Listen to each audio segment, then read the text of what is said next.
The headline you probably just read said something like MAGA host reveals bombshell video evidence, and I'm putting evidence in quotation marks because what you're about to see will leave you scratching your head, even if your head is under a red baseball cap, because it is so strange. It is the day after the debate, and the conspiracy theories are flying, and honestly, I have mixed emotions about reporting on conspiracy theories, but when Donald Trump and MAGA are continually part of the news cycle, it is unavoidable.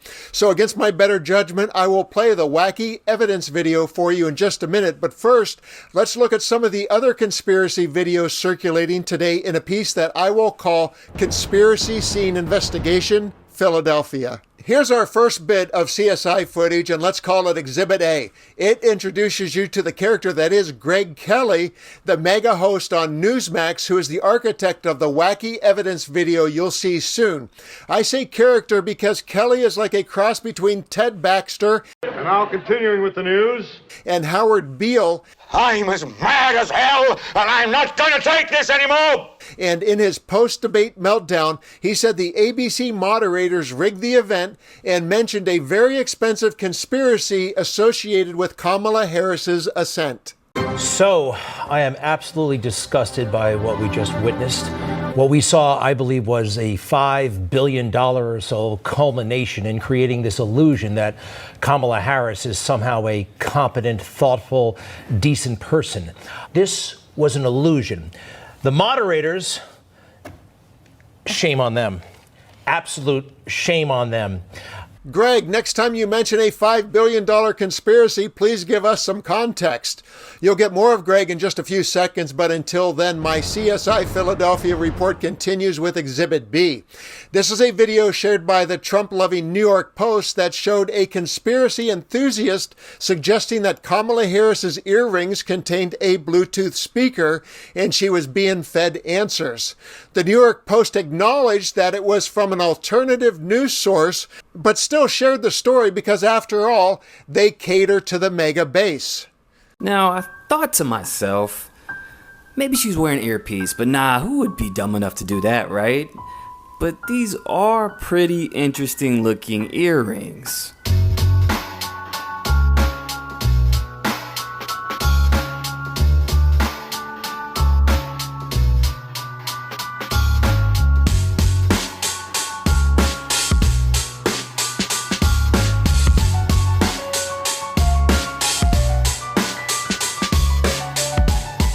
And my Conspiracy Scene Investigation Philadelphia series concludes with the evidence video you've been waiting for. Watch as Greg Kelly Baxter Beale dons a tinfoil hat and a straight face to present an opinion piece that only Alex Jones could love. Am I on? All right, good. Problem about tonight already. First of all, this blue set is totally weird. It looks like a fish tank. I don't know what's going on, but how about this? We the people.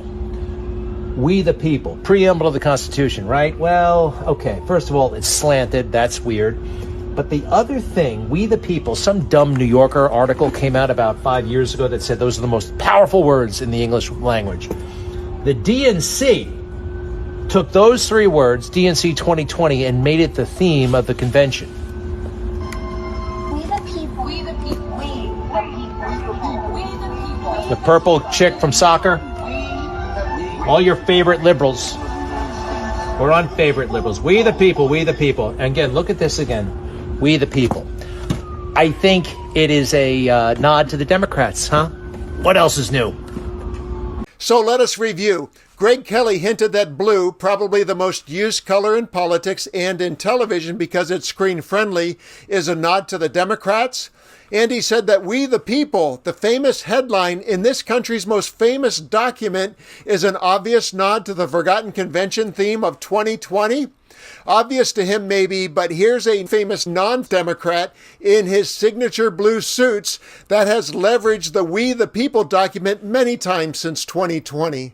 As president, I have no higher duty than to defend the laws and the Constitution of the United States. Then you must cherish the principles of our founding and the text of our Constitution. I have presented this conspiracy scene investigation segment with my tongue in cheek, mostly, but I would like to close by underscoring that the MAGA movement has thrived in part by Donald Trump influencing the easily influenced with dozens of tall tales of those conspiring against him, and by manipulating voters with themes of distrust against mainstream media, government, and other institutions.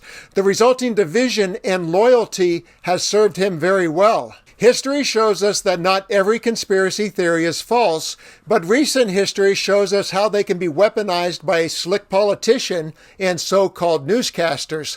I encourage every citizen, also known as we the people, to be a situational skeptic, and that skepticism should come from our natural instincts and not from odd men shouting bizarre things on our television. I'm Dan, thanks for watching, and let's continue to occupy democracy together.